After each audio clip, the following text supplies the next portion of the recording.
J'espère que vous allez bien en cette nouvelle journée. J'espère que vous avez passé une bonne nuit parce que ce matin, vous allez avoir une petite gueule de bois. Donc détendez-vous, allez vous prendre un petit café, prenez des pop-corn et asseyez-vous tranquillement avec nous. On commence tout de suite. Le marché est rouge sang. Il y a eu un bain de sang qui s'est déroulé durant les dernières 24 heures. On a un Bitcoin à 36 349 et si j'ai souvenir hier lorsqu'on faisait la vidéo, il était aux alentours des 39 000. Alors on va regarder tout de suite ce qui se passe sur le tableau général. On voit un Bitcoin Ethereum, le Bitcoin qui perd 8,51% et l'Ethereum 7%. Les plus grosses pertes enregistrées durant ces 24 heures, c'est STEPN qui perd 21%, Epcoin qui perd 18%, toujours à remettre dans le contexte. Sur le mois, ils sont en positif. STEPN prend 13,98%, l'Epcoin 24,71%. On a également Solana qui perd 13,12%, le Cardano qui perd 10% et le Dogecoin, notre préféré, qui perd 6%. J'espère que vous avez, comme on l'a expliqué hier, limité votre exposition. Vous n'étiez pas dans l'euphorie et vous n'avez pas investi sur les marchés très fortement. Nous pouvons voir que le marché s'est retourné d'un coup.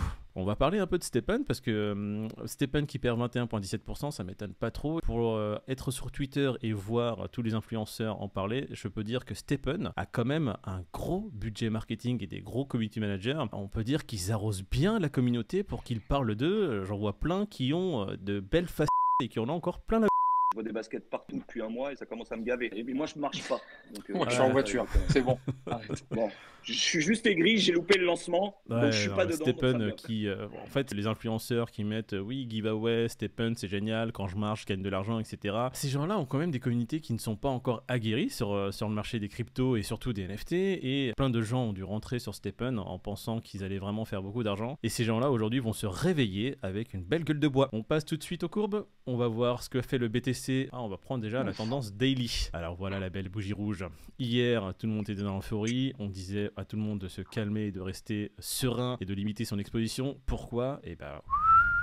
un Bitcoin qui passe de 39 691 et qui dévisse avant de terminer, on va dire, la journée à 36 500. On passe en 4 heures pour voir dans le détail ce qui se passe. On avait fait hier une droite de tendance. Bah, tu sais quoi, on va refaire la droite de tendance. Allez, magie du direct, ça va venir d'un coup. La droite est là. Alors, qu'est-ce qu'on peut remarquer? On a eu la forte hausse d'hier et on avait parlé justement du fait que cette droite-là allait faire office de résistance. On voit les prix qui ont touché plusieurs fois la droite avant de se faire refouler. On voit 4 touchettes avec cette bougie verte et 3 bougies rouges, 4 bougies rouges, 5 bougies rouges derrière et la 6e qui est tout en bas. Les prix qui se sont fait refouler malheureusement à chaque fois et seront tournés en arrière avant de vraiment complètement dégringoler. On voit qu'il y a eu un petit support qui s'est recréé ici, la Laxpan qui rebondit plusieurs fois et les prix qui n'ont pas réussi à aller en dessous. On voit le support qui a quand même bien tenu, les prix du Bitcoin qui sont descendus jusqu'à 35 700 avant de remonter et clôturer ces bougies à plus ou moins 36 400 et là aujourd'hui pareil, c'est la bataille et autour des 36 400. On verra ce que nous donnent les heures et les jours à venir. On l'a dit hier, il ne fallait pas rentrer dans l'euphorie.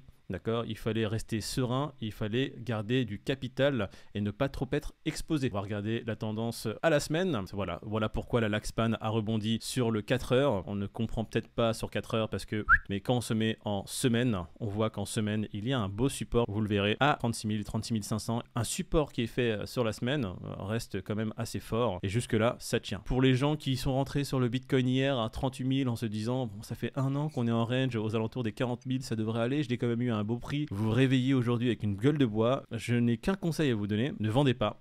Ce qui n'est pas vendu n'est pas perdu, d'accord? Si vous êtes investisseur long terme, vous n'avez pas... Bitcoin. Sur le Bitcoin, j'espère. Si vous êtes en long terme sur un shitcoin comme le Shinja qui a perdu 90%, il y a 2 jours on en parlait, et il repère 50% sur les dernières 24 heures, c'est-à-dire qu'il n'y a plus qu'un holder, j'en pense. Là, oui, il faut s'inquiéter. Mais si vous êtes investisseur long terme, que vous avez investi sur le Bitcoin à 38 000, messieurs, dames, ce n'est pas grave. Gardez votre investissement. Si vous êtes là pour le long terme, ça dépend de à quoi correspond le long terme pour vous, si c'est 3, 5 ans ou même 1 an, respirez, tout va bien. Il ne faut pas se préoccuper du bruit des marchés au quotidien. On passe tout de suite à l'Ethereum pour voir ce qui se passe. Ethereum, on est en daily, donc sur la journée, et pareil, de toute façon, ce que Bitcoin fait, les autres suivent. On va enlever le volume parce que c'est déprimant, on voit que du rouge sur le volume également. Hop, l'Ethereum pareil qui ici a une résistance, et on va mettre son support juste en dessous. L'Ethereum est entre 3000 et 2700 pour faire court et résumer. Ici, les prix ont buté. D'accord, il y a une grosse bataille achat-revente et ici les prix ont été refoulés, grosse bataille achat-revente et on voit une belle bougie rouge sur malheureusement la journée du 5 mai. Les prix sont descendus jusqu'à exactement 2690 avant de clôturer à 2747. Et là, aujourd'hui, ouvre en légère baisse. On ne voit pas de tendance haussière, malheureusement. Tout est à la baisse. On voit la Tenkan qui a le nez qui penche vers le bas. On voit la Kijun qui a eu le nez plusieurs fois qui penche vers le bas et qui se stabilise aujourd'hui. Et la Laxpan, pareil, qui est plutôt vers le support plutôt que la résistance haute. On est toujours dans une belle incertitude, messieurs, dames. Même si la tendance est plutôt à la baisse. On ne pourra vous dire qu'une seule chose, restez serein, ne soyez pas trop exposés sur les marchés et ne vendez pas à perte. Si vous êtes en long terme, tout va bien, ce n'est pas un problème. J'ai mon ami Peter qui nous avait envoyé hier sur le groupe un petit graphique. C'est la moyenne mobile 200 weekly. Ouais. Sur le Bitcoin. D'accord. Et donc, c'est plutôt un indicateur haussier baissier sur du long terme pour le BTC. D'accord. Et là, donc, si on prend la courbe, donc la MM200 Weekly qui est en dessous de la courbe du BTC, ouais. Vous voyez qu'à chaque fois qu'on fait une touchette dessus, on remonte. Et que malgré la baisse d'hier et malgré le range aujourd'hui, on est encore... vous voyez qu'on n'y est pas. On n'y est pas. Ouais, on est très au-dessus de la MM200 Weekly. Ça se veut rassurant, quoi, tout simplement. C'est-à-dire que faut pas se fier à une échelle de temps court terme, même si effectivement les variations entre la hausse de 5% d'hier, la baisse de 8% aujourd'hui, pour quelqu'un qui est novice et qui débarque sur le marché, ça peut être impressionnant. Maintenant, j'ai envie de dire, le mec qui est long terme, il coupe son écran, il profite un peu de la vie, il va au ciné, et puis quand il revient, il fera meilleur. Hein. C'est quand même un très bon conseil ce que tu viens de dire. Les gens qui sont en long terme, coupez votre écran. D'accord ? Coupez votre écran, coupez votre application avec la mise à jour des prix, respirez un bon coup, il ne se passe rien. Ce n'est pas grave, les baisses sur le marché, il y en aura. On est dans un domaine qui est vraiment hautement volatile. Les médias en parlent, tout le monde en parle, tout le monde sait que la crypto, c'est volatile. Ce qui se passe aujourd'hui, au jour le jour, ne doit pas vous affecter si vous êtes en long terme. Si vous faites du day trading et malheureusement du swing trading, oui, vous allez avoir une chaloupe qui bouge un peu trop. Mais gardez les reins solides. Là, on voit que la MM200 Weekly est quand même bien en dessous des prix actuels. On voit un très beau dessin, je ne sais pas qui l'a fait, mais on le remercie. À chaque fois qu'il y a eu des touchettes, ouais, on n'a pas la source, désolé messieurs dames. Si vous regardez la vidéo et vous êtes l'auteur, mettez un petit commentaire, on vous rajoutera avec plaisir. Mais on voit qu'à chaque fois qu'il y a eu des touchettes 2015, avant 2016, 2019, 2020, entre 2020 et 2021, les prix remontent tranquillement. Il y a des beaux rebonds qui sont faits. Donc même si là on fait une touchette, on va dire aux alentours des 21 000, il n'y a pas mort d'homme. Les prix seront intéressants. Pour ceux qui sont en long terme, il y aura la possibilité de recharger, on va dire, sur le Bitcoin à moindre coût. Personnellement, moi, c'est ce que j'attends. Ça va peut-être énerver des gens. Je peux comprendre que pour les nouveaux acteurs et les nouvelles personnes qui rentrent dans la crypto, qui ont pris leur Bitcoin hier à 38 000, plein d'espoir en se disant oh, « Génial, j'ai fait l'affaire du siècle, je l'ai pris à 38 ». Hier, on l'a dit, la tendance est encore incertaine. Restez serein, ne soyez pas euphorique. On passe tout de suite aux indices. Le CAC qui perd 0,43%, moins 27 points sur les dernières 24 heures. Après l'annonce de la Fed, c'est ce qui aurait dû être le plus logique. Alors, on a vu hier une hausse suite aux annonces et comme on l'a dit, moi j'étais le premier surpris, je l'ai dit et je l'ai annoncé, c'est surprenant. Et là, c'est plutôt dans la logique de ce qui devrait se passer, ce qui aurait dû se passer. Donc pareil, on voit le Nasdaq qui lui perd presque 5%, ce qui est énorme. La clôture est plutôt dans la logique des annonces de la Fed. Un petit commentaire sur ce résumé, messieurs? Qu'est-ce que vous pensez de ce qui s'est passé durant ces dernières 24 heures? Hier, on l'a bien dit, ne soyez pas euphoriques, ne vous enflammez pas. Attention au lendemain et surlendemain des annonces de la Fed. Ça s'est vérifié. Donc je suis sûr qu'hier, sur les réseaux, je suis sûr qu'il y avait pas mal de gens qui disaient qu'on rentrait en bull run et que c'était reparti. Et puis aujourd'hui, on va avoir exactement les mêmes qui vont dire on rentre en bear, etc., etc. Peter? Bon, je rajouterais qu'on est toujours dans le range du BTC. Bien sûr que ça fait range un peu plus bas, d'accord, c'est la moyenne basse plutôt que la moyenne haute. Donc voilà, faut le temps de digérer effectivement la news de la Fed, comme à chaque fois dans tous les cas. C'est pour ça qu'hier, Moïse vous l'a très bien dit, c'était digérez la news, prenez votre temps, pas d'euphorie, pas d'excitation. Le conseil que je pourrais donner aujourd'hui, c'est garder de la liquidité, toujours des opportunités, il y en aura tout le temps. Si vous êtes là pour la tech et pour le long terme, vous inquiétez pas, des moments pour rentrer, il y en aura, et pour des moments pour sortir, il y en aura aussi. En tous les cas, aujourd'hui, tout va bien, pas d'inquiétude. On attend, pour ma part, pour les vrais investisseurs long terme, des prix beaucoup plus intéressants pour pouvoir mettre des gros péchons, d'accord? Ça peut être très embêtant pour les gens qui se rentrent maintenant, qui ont peut-être pas ce mindset-là et qui se disent oui, non, mais moi je rentre pour faire de l'argent tout de suite. On m'a dit que la crypto, quand je rentrais dans la crypto, j'allais faire 80 to the moon, plus 80%, plus 300%, je vais faire des x10 direct, et pourtant, c'est pas ce qui se passe. Je suis rentré, je suis à moins 80%. Oui, voilà.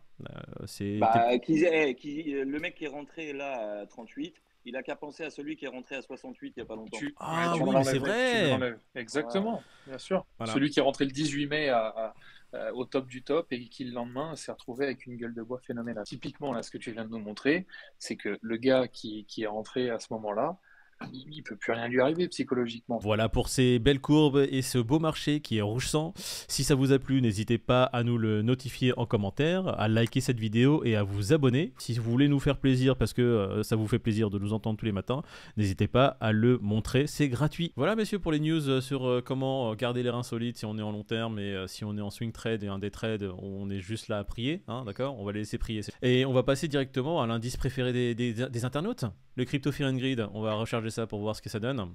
On est à 22 dans l'extrême peur, voilà. Là, si tu le suis, le Crypto Fear and Greed, on devrait être au plus bas du plus bas, tu vois. À moins 10. On devrait être à moins 10. Nous, on sait qu'il se passe pas trop de choses. C'est des bruits du marché. C'est voilà, ce qui s'est passé entre hier et aujourd'hui, c'est pas non plus phénoménal. Donc le Crypto Fear and Greed à 22, oui, c'est plutôt normal. Bah, si tu étais en long levier x100, c'est chaud pour toi. Maintenant, Mais pour les autres, ça doit aller. Qui t'a dit de te mettre en long levier x100? Qu'est-ce qu'on dit depuis le début sur le levier? Parce que je suis un malade, moi. Parce que moi, quand j'arrive dans la crypto, on m'a dit que je pouvais faire du x100. Donc, voilà, moi, quand j'arrive dans le game, je suis pas là pour rigoler. Moi. On va clôturer le Crypto Fear and Greed et passer directement aux news, messieurs. On va parler de la première news avec notre influenceur crypto préféré, Elon Musk. Qui va en parler? On vient d'apprendre effectivement suite à un document de la SEC. La SEC, c'est l'organisme fédéral américain de réglementation des contrôles des marchés financiers, pour ceux qui ne savaient pas. Donc le rachat de Twitter, en gros, on a appris que Elon Musk, c'était pas le seul à avoir mis des fonds pour acheter Twitter. Donc apparemment, il y aurait 18 investisseurs extérieurs qui auraient effectivement mis de l'argent dans Twitter avec Elon, dont Binance à hauteur de 500 millions et le prince Al-Walid de la famille royale. Ah, il y a mon Cléon qui est dedans. Tonton Walid. Tonton Walid. Tonton Wawa. Appelle-le, hein, parce que là, il est sur 1,9 milliard, hein, donc appelle-le. On est un peu en embrouille, lui et moi. Je suis en courant. Vas-y. Bon, voilà, donc tout ça pour dire que Elon n'était pas tout seul dans le rachat. Bon, c'est quand même un rachat à 45 milliards, si je dis pas de bêtises. Et les 18 extérieurs investisseurs, là, c'est à hauteur de 5 milliards. Donc bon, c'est pas négligeable, mais c'est pas non plus la panacée. Donc voilà pour les news sur Twitter. Assez intéressant de voir que Binance investit dedans. Seconde news, on va parler de Arc Innovation, le fonds qui chute de près de 9%. Quelqu'un veut expliquer qu'est-ce qui se passe? C'est suite à l'annonce de la Fed. Hein. Arc Innovation, c'est Cathie Wood, c'est ETF basé sur la tech. Et comme on le sait, toute la tech a pris une claque. Hein. Donc voilà, ils perdent 9%, c'est assez énorme. Ils sont en perte de, je crois, 50% sur l'année. C'est pas rien non plus. Vigilance, une fois de plus. On digère la news et on s'assoit sur ses mains et on check. Les taux d'intérêt augmentent. C'est pas intéressant pour le secteur de la tech parce que eux ont besoin, comme on l'a expliqué hier, de taux d'intérêt bas car ils empruntent pour pouvoir se développer et les marchés le savent. Si ils ne peuvent pas emprunter pour se développer avec des taux d'intérêt bas, ils ne pourront pas avoir un développement très fort. Donc ça se ressent sur le marché financier. Les investisseurs qui justement ne vont pas privilégier ces assets et vont aller là où il y a de l'argent ailleurs. On va passer à la news suivante. C'est quoi? Gucci qui saute dans le train de la crypto-monnaie. C'est assez intéressant parce que bon, après, il y a un truc qui m'a fait marrer, c'est qu'ils acceptent du Doge et du Shiba. LVMH a ouvert la porte avec Off-White. Je pense que c'est de bon augure pour la suite d'un point de vue de démocratisation de la crypto. On le voit très clairement, à mesure que le temps avance, de toute manière, le monde entier commence à accepter. Il y a 5 ans, on crachait sur la crypto, c'était quelque chose de très dangereux. Oh mon Dieu, il faut s'en éloigner. Les gouvernements, les fonds d'investissement, les banques cracher à l'unisson dessus, et aujourd'hui on a un shift majeur. Les gouvernements l'acceptent comme monnaie officielle pour certains gouvernements et certains pays. On voit l'Europe qui commence maintenant à fortement se pencher sur la régulation d'une manière assez mauvaise à mon sens, ça on en reviendra plus tard, et maintenant des grands groupes comme Louis Vuitton, LVMH surtout, hein, qui commencent à se dire tiens, on accepte les paiements en crypto-monnaie, c'est que du bénéf. Mais si on passe à la news suivante, NFT Mercedes, qu'est-ce que c'est que ça? C'est pour suivre justement le délire démocratisation. Et ce qui me plaît à titre personnel là-dessus, c'est qu'il mélange donc collection de NFT, donc déjà c'est extrêmement rare avec 2500 exemplaires vendus, et il mélange donc NFT avec des objets réels. Ça montre la démocratisation de la chose, et voilà, comme tu le montres, c'est vraiment une vraie manière d'innover. Je voulais rajouter que aujourd'hui, pour un mec lambda, en tout cas le grand public qui n'est pas encore sur la crypto et la blockchain, tu lui parles crypto et blockchain, il comprend pas. Il n'a pas spécialement envie de comprendre. Par contre, tu lui parles image collectible, unique, machin. En fait, on est tous fans de quelque chose, que ce soit une marque de voiture, une marque de fringues, une maison ou n'importe quoi. Et vu que ça touche tous ces domaines-là, bah, quelque part, ça amène le grand public à rentrer dans le domaine de la blockchain, à rentrer dans la crypto, et du coup à s'intéresser. Et je trouve que c'est une porte d'entrée magique pour ce monde-là. Et donc, pour nous, c'est que du bénéfice. On passe à la dernière news, qui est quand même une news majeure. Binance qui obtient officiellement son statut de PSAN, donc de prestataire de services sur actifs numériques. Ça va lui permettre de vraiment maintenant s'implanter sur la France, et ils veulent utiliser de toute façon la France comme tremplin pour l'Europe. Ils n'ont jamais caché leurs ambitions. C'est un statut obligatoire pour toute entreprise qui souhaite proposer des actifs numériques sur le sol français. Une nouvelle qui s'aligne totalement avec les valeurs de Binance, qui a toujours plaidé en faveur d'une régulation des exchanges et des crypto-monnaies. C'est vrai que la régulation des exchanges et des crypto-monnaies en soi est un point majeur qui est en train d'être discuté maintenant plus largement en Europe. Le service des impôts en France a salué cette arrivée. Ah, le service des impôts qui salue ça? Maintenant, quand tu seras sur Binance, tes fonds, crois-moi, tu n'as pas intérêt à oublier ta déclaration d'impôt. Ah, non, attention. Et on en parlera si vous voulez, mettez-le dans le commentaire lundi. Si vous voulez savoir qu'est-ce qu'il faut faire au niveau impôt, qu'est-ce qu'il faut déclarer, etc., on pourra vous faire un mini tuto. C'est assez important. N'oubliez pas de déclarer vos comptes sur les exchanges, messieurs, dames. On touche à la fin de cette vidéo. On a abordé pas mal de news. Nous n'avons plus qu'à vous résumer un peu tout ce qui se passe. Restez serein. Il y a une baisse sur les dernières 24 heures, mais ce n'est pas critique, ce n'est pas dramatique. On est, comme on l'avait montré, si je retrouve le graphique, on est au-dessus de la même 200 en weekly, tout se passe bien. Si on est en long terme, on peut respirer et on devrait même éteindre son écran. Messieurs, dames, Pete, David, je vous souhaite une très bonne journée. Vous avez un petit mot pour la fin? Coupez vos téléphones, sortez un coup, il fait beau. Profitez de votre week-end. Voilà, les beaux jours arrivent. Profitez de votre week-end et il sera temps de revoir le marché lundi. Voilà. Exactement. Pour tous les autres, n'hésitez pas à nous suivre, à vous abonner à la chaîne et de partager notre vidéo. Ça fait toujours plaisir et ça permet au plus grand nombre de la voir. Si vous avez des suggestions et des changements, n'hésitez pas à les mettre en commentaire. Il faut savoir que nos vidéos sortent généralement entre 10h et midi lorsque YouTube termine son traitement. On n'a plus qu'à vous souhaiter une très bonne journée à toutes et à tous. Bonne matinée pour ceux qui se réveillent et ceux qui sont déjà au travail. Bon courage à vous. Bon courage. Ciao. Bon courage à vous. Bon week-end. Journée. Salut la team. Ciao.